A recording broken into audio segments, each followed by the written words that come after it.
the principal source of revenue for Russia is oil and gas, and the natural gas pipelines run right through the country of Ukraine, and he didn't want to jeopardize his ability to get gas to Europe. Right. So in 2015, Putin started a project called Nord Stream 2. Did anything happen in 2014? In terms of what? Wasn't there a coup in Ukraine run by the Obama administration? Let me finish telling, I told you, we'll take lots of digressions in a second. Let me finish telling the narrative.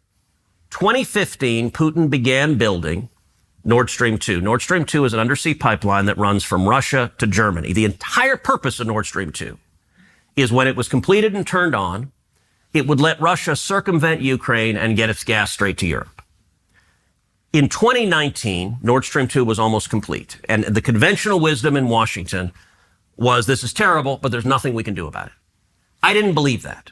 So I drafted sanctions legislation that was targeted to stop the pipeline. My legislation passed the Senate with overwhelming bipartisan support. It passed the House, and Donald Trump signed it in law. Can I just ask, why wouldn't you want Germany to have cheap energy? Because it empowers Russia. And I believe in making our enemies weaker and our friends stronger. Has blowing up Nord Stream made Germany stronger? Not being dependent on Russia has made Germany stronger. So you think Germany is stronger now than it was 4 years ago? I think not being dependent on Russia. Germany has all sorts of problems, and many of them are domestic to their own politics. Hold on, let me finish. I'm trying to... No, but what you're saying, it doesn't... Germany seems so much weaker now that its energy costs have spiked and the manufacturing sector is collapsing because of that.